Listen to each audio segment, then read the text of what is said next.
আমাদের অনন্য স্টোরি সকল প্রকার পার্ট গল্প দেখতে আমাদের চ্যানেলটি সাবস্ক্রাইব করে পাশে থাকা বেল আইকনটিতে ক্লিক করে অল নোটিফিকেশন অন করে দিন। আমি তো দেখতে পাচ্ছি না, কিভাবে করব? নূর কিছু না ভেবেই বলে উঠল, ঠিক আছে আমি করে দিচ্ছি। তারপর নূর আদিত্যের কাছে যে টিস্যু দিয়ে আদিত্যের চুল পরিষ্কার করতে লাগলো। এই প্রথম নূর আদিত্যর এত কাছে। আদিত্যের বুকের ধুকধুকানি হাজার গুণ বেড়ে গেল।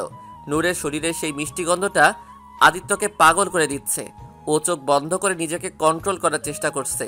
একটু পর নূর সরে এসে বলল, হয়ে গেছে। আদিত্য একটা সৌজন্যমূলক হাসি দিল। তারপর রোজকার মতো নূর চুমু দিয়ে চলে গেল। নূর প্রকুচকে তাকিয়ে আছে তানির দিকে।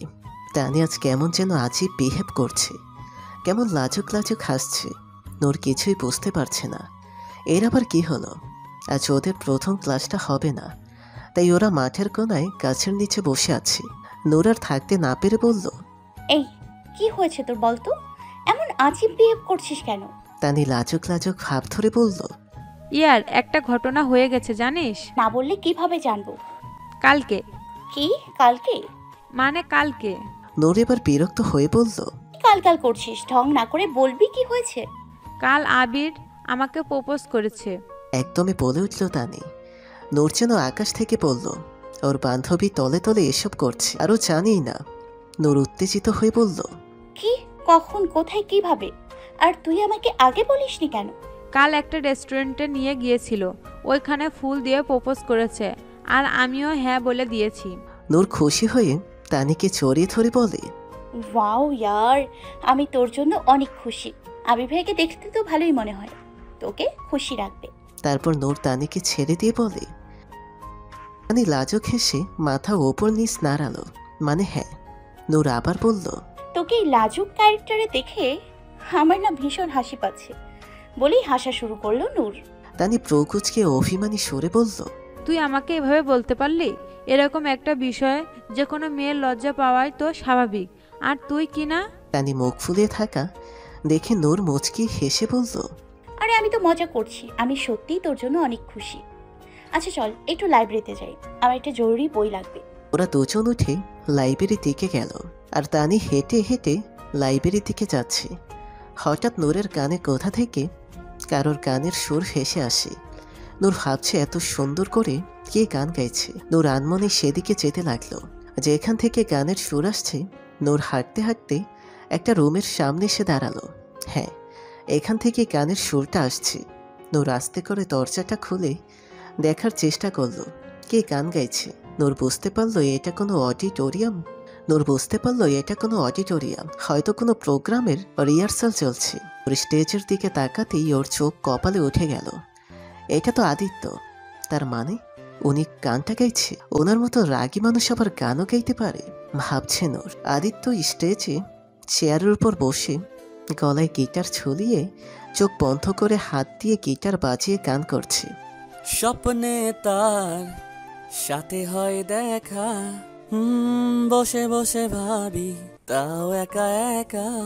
সে স্বপ্নে আসে তবু স্বপ্নের চেয়েও মধুর, তাকে পাবার আশায় দু চোখ রাখা দূর বহুদূর, আর স্বপ্ন দেখে রাত চলে যায়। হঠাৎ কাঁধে কারো ধাক্কায় নূরের হুঁশ ফেরে। এতক্ষণ ও আদিত্যের গানে সুরে হারিয়ে গেছিল। পাশে তাকিয়ে দেখে তানি দুষ্টু হেসে বলল, কি রে, তুই তো দেখি আদিত্য ভাইয়ার গানের ভেতর একদম ডুবে গিয়েছিলি, জাল দিয়ে টেনে তুলতে হলো। নূর থতমত খেয়ে বলল, এমন কিছুই না, আসলে হঠাৎ ওনাকে গান গাইতে দেখলাম, তাই একটু অবাক হয়েছি। তবে উনি সত্যি অনেক সুন্দর গান গায়। তানি বলল, হ্যাঁ তা ঠিকই বলেছিস, আমি আদিত্য ভাইয়ার গান ইন্টারনেটে আগেও শুনেছি। উনি সত্যি অনেক সুন্দর গান গায়, তবে শুনেছি উনি পাবলিক প্লেসে তেমন একটা গান গায় না।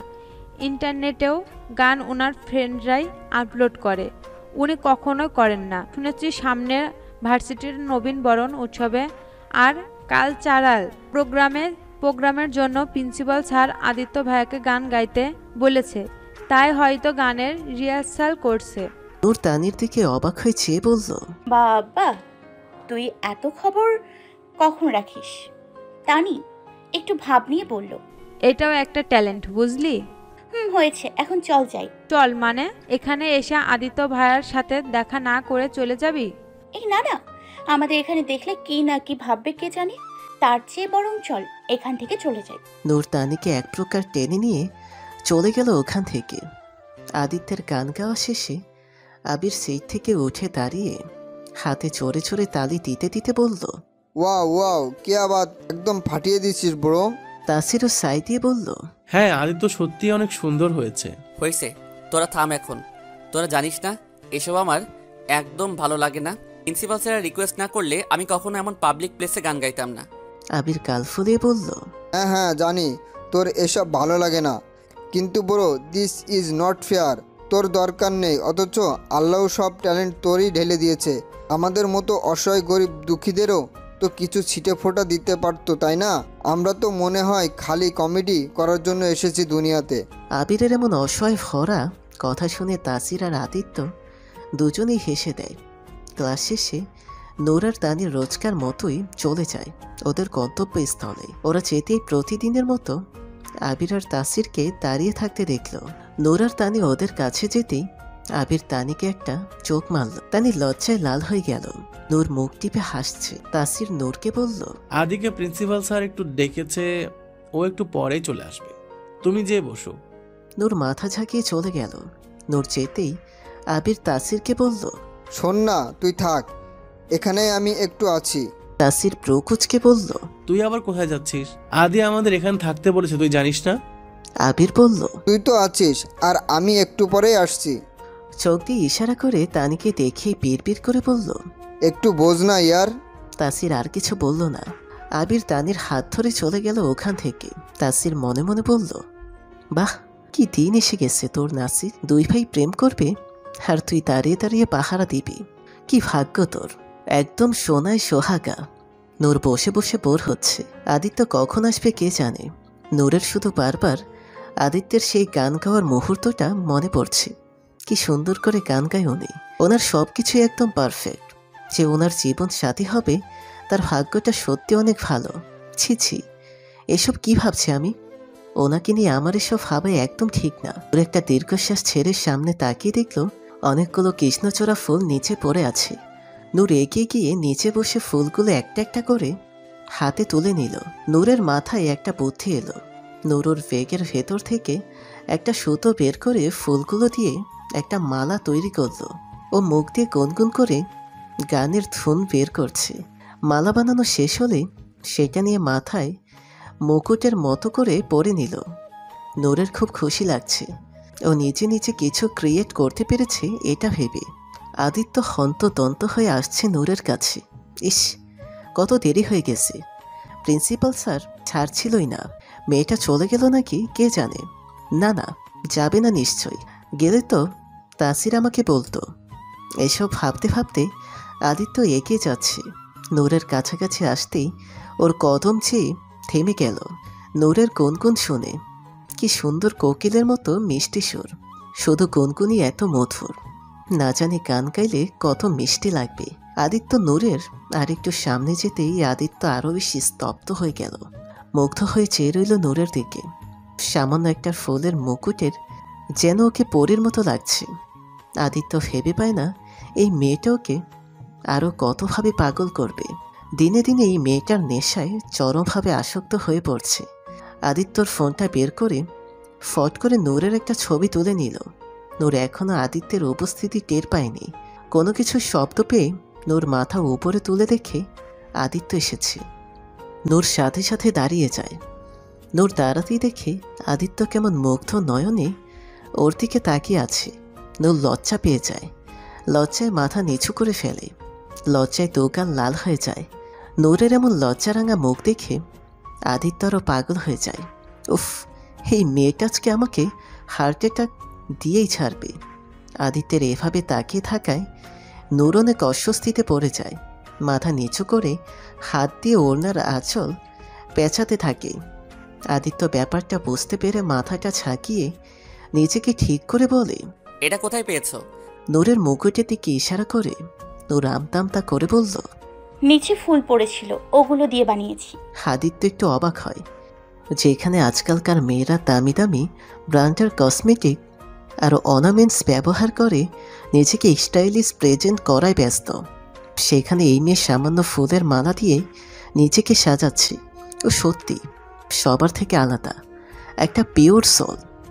আদিত্য বলে উঠল, বাহ, খুব ভালো বুদ্ধি তো। তোমাকে খুব সুন্দর লাগছে। তা একটাই বানিয়েছো? নূর বলল, আরেকটা আছে, আপনি নেবেন? আদিত্য মনে মনে খুশি হলেও উপরে উপরে বলে, আমি ছেলে মানুষ, এটা দিয়ে কি করব? নূর একটু ভেবে বলল, তাও ঠিক, তবে আপনি চাইলে হাতে পড়তে পারেন। আদিত্য মুচকি হেসে বলল, ঠিক আছে, তুমি পরিয়ে দাও তাহলে। নূর মাথা নাড়ালো, মানে ঠিক আছে। ওরা দুজন বেঞ্চের উপর বসল। আদিত্য ওর বাঁ হাতটা এগিয়ে দিল নূরের দিকে। নূর মালাটা আদিত্যের হাতের কবজিতে বেঁধে দিল। আদিত্য শুধু এক ধ্যানে চেয়ে আছে নূরের মুখের দিকে। এই প্রথম নূর ওর হাত স্পর্শ করেছে। ওর মনে যেন আনন্দের ঢেউ খেলছে। মালা বাঁধা শেষে নূর বলল, হয়ে গেছে। হ্যাঁ, থ্যাঙ্কস। আদিত্য বলল, তোমার জন্য একটা জিনিস আছে। নূর জিজ্ঞাসক দৃষ্টিতে তাকিয়ে বলল, আমার জন্য কি? দেখতে পাবে। আগে চোখটা বন্ধ করো। চোখ কেন বন্ধ করব? তোমাকে না সব কথাই দুবার বলতে হয়। চোখ বন্ধ করতে বললাম, করো। এত কথা বলো কেন? নূর চোখ বন্ধ করে নিল। নূর চোখ বন্ধ করতেই আদিত্য একটা বক্স ওর হাতে দিল। তারপর বলল, এখন খোলো চোখ। নূর চোখ খুলে দেখল ওর হাতে একটা বক্স। নূর প্রকুচকে একবার বক্সের দিকে তাকিয়ে তারপর আবার আদিত্যের দিকে তাকিয়ে জিজ্ঞেস করল, কি আছে এটাতে? খোলো, খুললেই দেখতে পাবে। নূর বক্স খুলে দেখল এক বক্স ভরা প্রাণ চাটনি, ভিন্ন ভিন্ন ফলের। নূরের চোখ মুখ খুশিতে চকচক করে উঠল, যা দেখে আদিত্যের মনও খুশি হয়ে গেল। কিন্তু একটু পরেই নূরের মুখখানা ছোট হয়ে গেল। ও ভাবছে এভাবে ওনার কাছ থেকে এগুলো নেওয়া ঠিক হবে না। আদিত্য প্রকুচকে তাকিয়ে বলল, কি হয়েছে, পছন্দ হয়নি?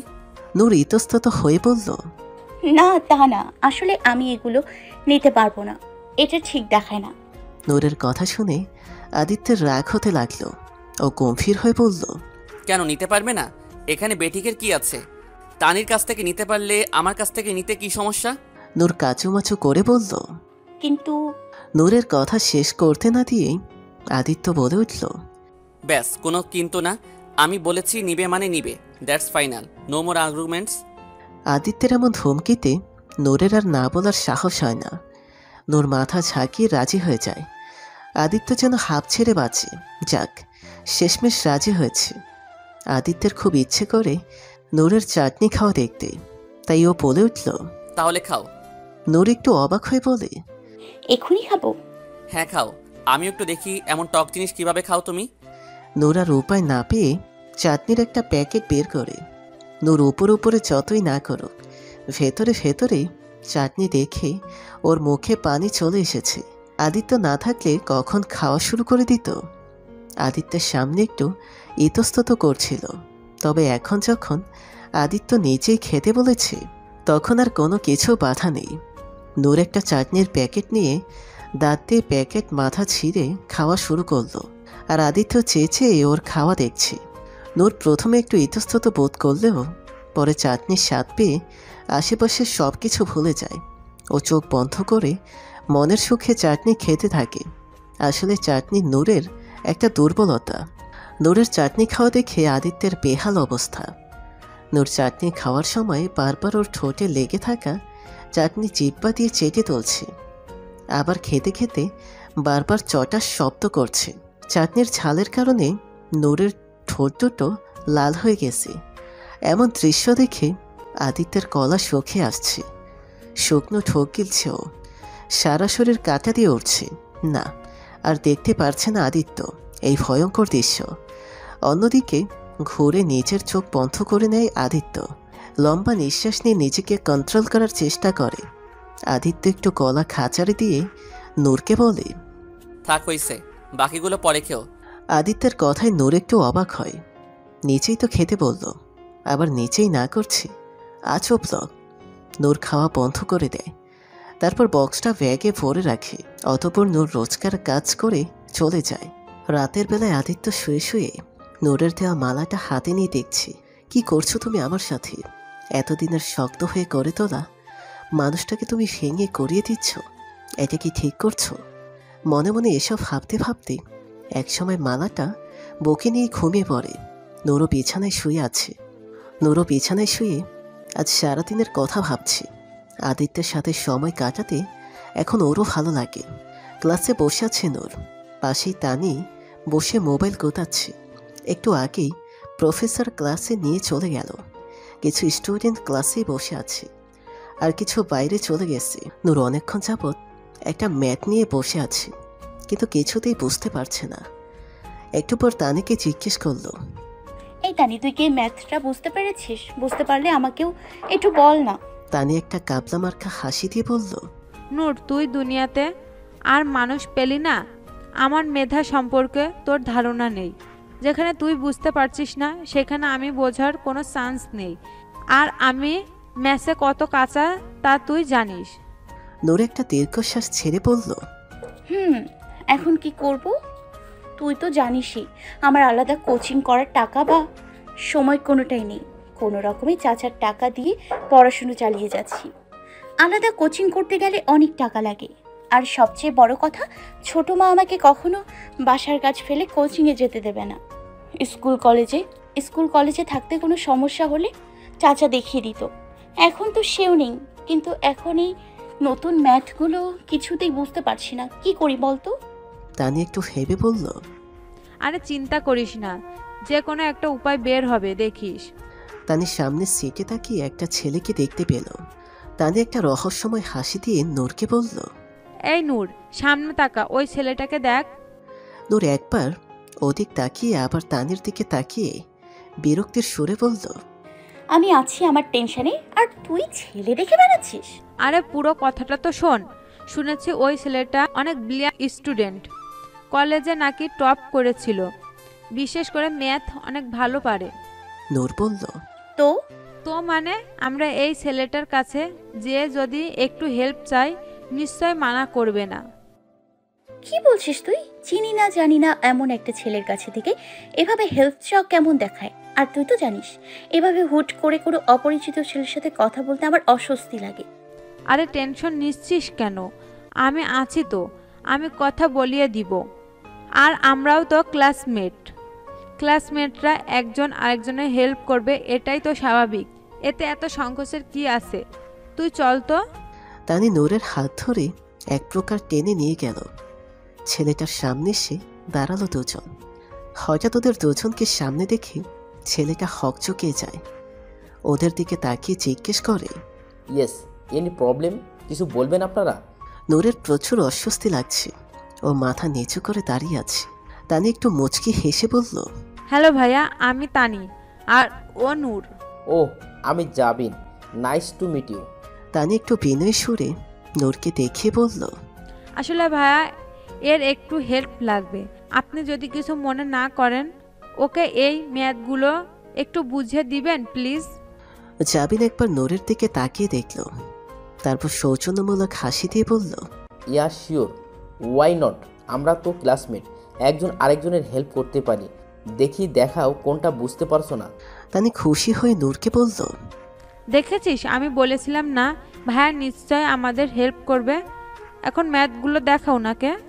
জাবিন দেখে বলল, এখনও তো অনেকগুলো আছে, একটু সময় লাগবে। ক্লাসে তো আবার যে কোনো সময় প্রফেসর চলে আসতে পারে। তোমরা চাইলে আমরা লাইব্রেরিতে যেতে পারি, ওখানে আমাদের কেউ ডিস্টার্ব করবে না, ভালোভাবে বোঝাতে পারবো। আর তুমি চাইলে নোটও করে নিতে পারবে, কি বলো? তানি সাথে সাথে বলল, হ্যাঁ হ্যাঁ, ঠিক আছে, এইটাই তো হবে। কি বলিস নূর? নূর কি করবে বুঝতে পারছে না। ওর খুব অস্বস্তি লাগছে, কিন্তু কিছু করার নেই। ম্যাথগুলো বুঝতে হলে ওনার হেল্প নিতেই হবে। তাই ও রাজি হয়ে যায়। তারপর ওরা তিনজন বেরিয়ে যায় লাইব্রেরির দিকে। ক্লাসের বাহিরে আসতেই তানির ফোনে আবিরের মেসেজ আসে। তানি মুচকি হেসে নূরকে একটু সাইকে নিয়ে যায়। নূর শোন না, তুই জাবিনের সাথে যা, আমি একটু পরে আসছি। নূর হকচকিয়ে বলল, তুই আবার কোথায় যাচ্ছিস? আর আমি একা ওনার সাথে কিভাবে যাব? আসলে আবির একটু আমাকে দেখা করতে ডেকেছে, তুই যা, আমি একটু পরেই চলে যাব, ওকে? তানি আবার জাবিনের কাছে যেয়ে বলল, ভাইয়া, আমার একটু কাজ আছে, আমি একটু পরেই আসছি। আপনারা ততক্ষণে লাইব্রেরিতে গিয়ে বসুন, ওকে? জাবিন বলল। ইয়া, ইটস টোটালি ফাইন, তুমি যাও, কাজ সেরে আসো। তানি চলে গেল। নূর অনিচ্ছা সত্ত্বেও জাবিনের সাথে গেল। জাবিন খুবই হাসি খুশি আর মিশুক স্বভাবের। যেতে যেতে জাবিন নূরকে অনেক কথাই বলছে আর হাসছে। নূরের বিরক্ত লাগলেও স্মিত হাসছে, না হলে আবার রোদ দেখায় তাই। আদিত্য মাঠের একপাশে দাঁড়িয়ে আবির আর তাসিরের সাথে কথা বলছিল। আদিত্য কথাটা বলতে বলতেই স্বাভাবিকভাবেই মাথাটা এদিক ওদিক ঘুরিয়ে সামনে আনতেই এক মুহূর্ত থেমে ছট করে আবার সিঁড়ির দিকে তাকায়। আদিত্য প্রকুচকে তাকিয়ে দেখে নূর একটা ছেলের সাথে হেঁটে যাচ্ছে।